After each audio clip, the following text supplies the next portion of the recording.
We will go to item 10. Item 10, Department and Committee reports, non-action items. 10A, update on Pikes Peak Workforce Center. Henry Yankowski, County Administrator, and Traci Marques, Interim Executive Director, Pikes Peak Workforce Center.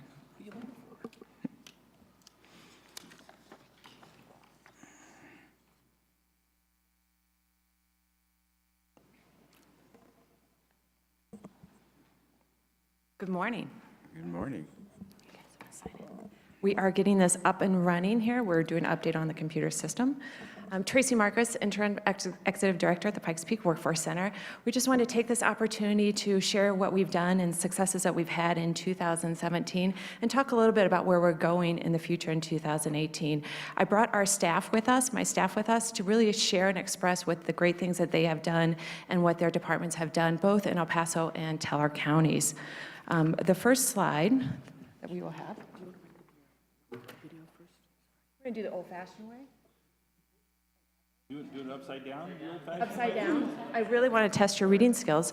So we're really going to talk about community collaboration and our satellite offices. We have satellite offices strategically placed throughout El Paso, Teller County to better serve the individuals that need our assistance. We know that sometimes it's a little bit of a hike to the Citizen Service Center, so we've strategically placed our satellite offices. The most recent one, most successful one, is at the Southeast YMCA, where we're strategically planning and working with community partners to really update what we're doing in the Southeast part of Colorado Springs. Our military outreach, which is near and dear to our heart, we're successful in our relationships with all the military installations. Fort Carson has decreased the numbers that they are transitioning out, but we still realize that they need our assistance. February 21st is our next military event. It's Connect with a Veteran, and this event is designed to connect businesses with opportunities and installations. If they want to hire veterans or military spouses, it's a great way to connect the dots for them to go straight to the resources that are available on our military installations. The other thing is we're really expanding our community partnership with Department of Human Resources, both within El Paso and Teller counties, how to work together to get those on public assistance back into the workplace and have a sustainable wage. The other big outreach that we've had within the last year is our Workforce Innovation Opportunity Act. This is our legislation, our federal legislation that we follow, and we have partners, as you can see my handwritten writing, with adult education, the Pikes Peak Library District, and the adult education, Department of Vocational Rehabilitation, and also we're partnering with School District 11 and Pikes Peak Community College regarding Career Boost, which is those who are hard to serve population, getting them some quick turnaround certificates to get them into the workplace and putting them into on-the-job training or work experiences within a couple months. Those are just some of our community outreach, and I want to share with you Becca Ton, our Public Information Officer, who's going to talk a little bit about our Great Hired events and the outreach that we're doing to help businesses. Good morning. We have a visual testimony, if you will, about some of the services we offer to our clients at the Pikes Peak Workforce Center. As you may recall, in January, Taco Bueno announced they would be closing their locations here in the Colorado Springs, and our business relations group, within 4 days, they put together a mini job fair. They went out to the Taco Bueno locations before they closed to speak to the employees and let them know about it. And then 4 days, mini job fair, we had 10 employers there in the food service, staffing, and IT industries, and we had 87 job seekers come to that job fair on January 19th. Very successful event, and we had 3 of the 4 TV stations come out to interview us. And we'll show you a clip from KRDO News Channel 13. You'll notice that Daniel Green, one of the displaced Taco Bueno employees, has some nice things to say about us. And then I'll just say a few more words after the video. Thank you.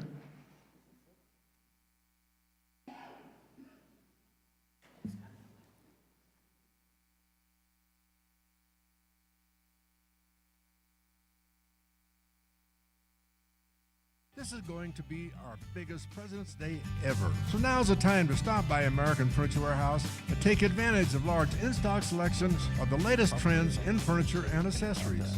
American Furniture Warehouse, your lifestyle furniture store.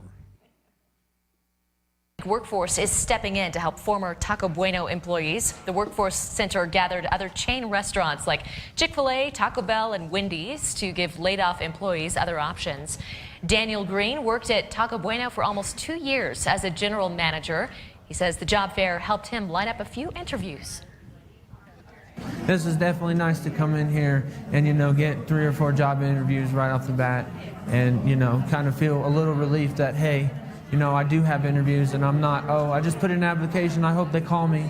You have an interview, and I think it does work. Part of our mission is to make that connection, and so when there are layoffs, we do respond rapidly to put together, for instance, a job fair to make those connections so that people's lives can keep going and not have such disruption. That's the best they can hope for. A total of 87 job seekers attended the mini job fair. And 2 more quick items. You may have heard over the weekend that StarTech is closing its Colorado Springs location, and they will be laying off 261 employees. And again, our business relations group has already reached out to them and will be working with those employees to help them move forward and find other positions in the community. And then also our next full-size job fair will be Wednesday, February 21st at Fort Carson, and that's Connect with a Vet. We expect to have more than 75 employers there and 700 or 800 or more military, transitioning military, and recently separated veterans attending that job fair. Thank you so much.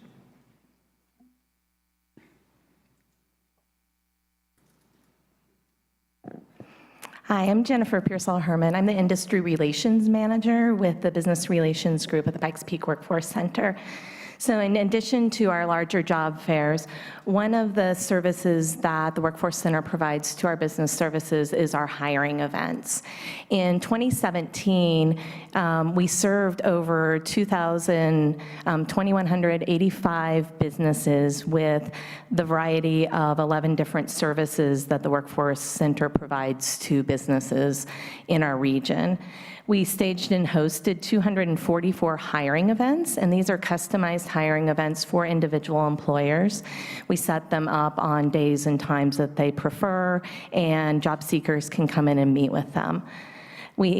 As part of those 244 hiring events, we also the employers had more than 3,500 job openings. There were more than 2,300 job seekers that attended those hiring events, and they hired directly at those events 692 employees. Right now, the current state of the workforce, as of February 2nd, there are currently 10,382 open positions in our metropolitan statistical area. The most in-demand job titles you can see on the screen, but they range from in healthcare, nursing and nursing assistant, customer service representatives and bank tellers, and then a variety of IT, software engineer, and network engineer type positions. Currently, the demand pressure locally is pretty comparable to the national demand pressure. Right now, there are 26 candidates per job opening in our local area and 21 candidates per job opening nationally. So we're pretty much even with that. Where there's a little bit of a change is locally, we have only 185 candidates per employer with job openings, where nationally there's more than 280 candidates per employer. So that's the state right now as far as businesses and their ability to attract and hire employees to meet their needs.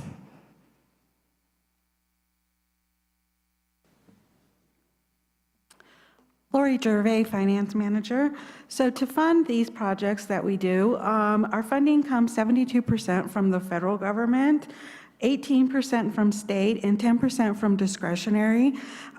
This funding is down from previous years, so we've made adjustments to ensure that we continue the public support that we do.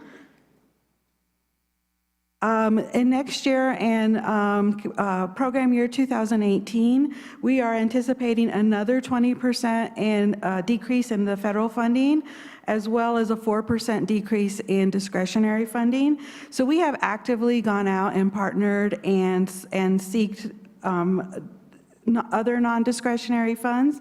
This year, beginning January 1st, we have received an additional $900,000 of discretionary funding in the CW STEP grant, Colorado Springs Block Grant, DEI, and HBA funding. Good morning. Nice to see all of you. Thank you for having us, and thank you for your support of Pikes Peak Workforce Center. I am Debbie Shackelford, and I am honored to serve as the programs manager. We have a mighty and small team at Pikes Peak Workforce Center, but let me impress you with these numbers.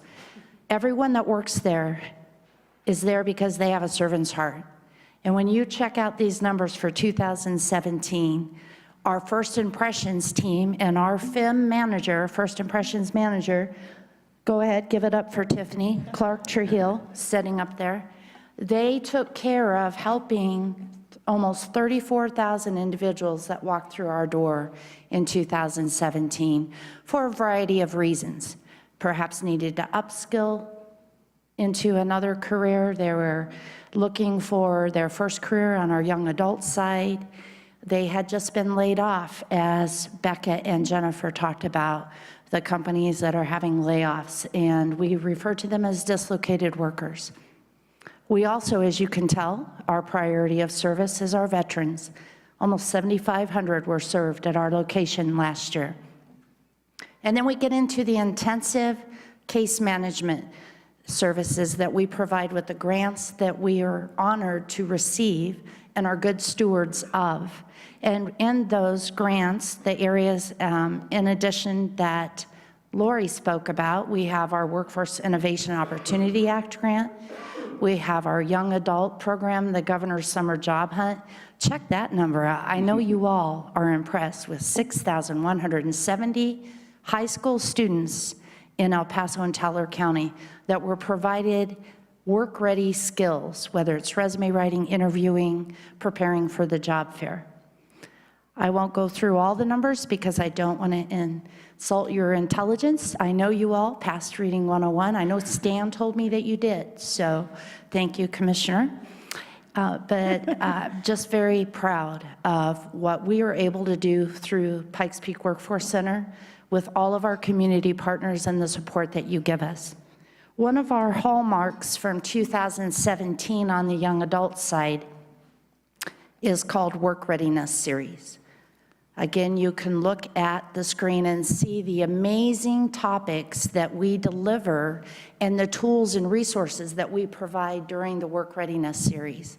We do every 3 weeks a 3-day class for our young adults who are in our WIOA program, Workforce Innovation Opportunity Act, and they are required to attend that 3-day series where we focus on work ethic training, attendance, accountability, appreciation. I will not go on, but there's 7 A's.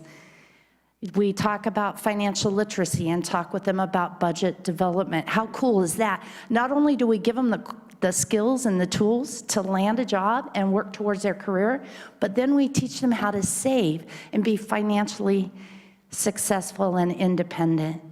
Lots of items going on in that workshop, and I would invite all of you to do a drop in, join one of our classes. I don't care if you're there for an hour or 4 hours, but when you walk in that room, then my challenge to you is to go out and tell the community about what we're doing. Thank you very much.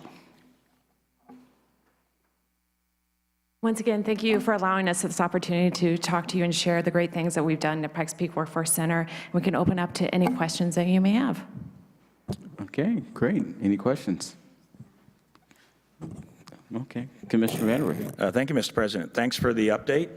It's always good to see that down here on the dais in a public domain, some of the challenges you have and some of the successes that you have. I do appreciate that very much. I have to say, and I'll just say for the public record, when I went through the job fairs last year, I was very, very impressed. They are fantastic. I appreciate the fact that this year you're zooming in and you're focusing on specific issues, which I think is very, very valuable, especially when we have some of these crises of companies moving on and so forth, and you're working with those employees that are soon to be not employees of those companies and trying to get them placed in new jobs. So thank you so much for that. And one last thing, I noticed the most in-demand jobs, and one of those is software engineer, and that's what my son is pursuing at Purdue University. So maybe that'll mean that he'll get a job and he'll be back here in town and he can come see mom and dad on the weekends. All right, great, thanks. Commissioner Littleton. Thank you. Gosh, you guys are doing such a fantastic job. I see you out in the community all the time, hear people, send people to you all the time. Thanks for working with Mount Carmel and having someone down there to work with some of our veterans for veteran services. Certainly, we'd love to have you down at the new, or have a representative maybe a few days a week, not only at the Southwest YMCA or Southeast YMCA, but also down at the new Department of Health WIC Center down on Fountain Boulevard. We had many requests for that last time when Commissioner Gonzalez and I were down there for the grand opening. Gosh, you guys had 244 job fairs last year. What are you doing the other 121 days? We got other stuff we're doing. I mean, it depends on the day. So it's impressive. So thank you so much for everything you do. Great. Any other questions? Great job. Thank you you so very much. much.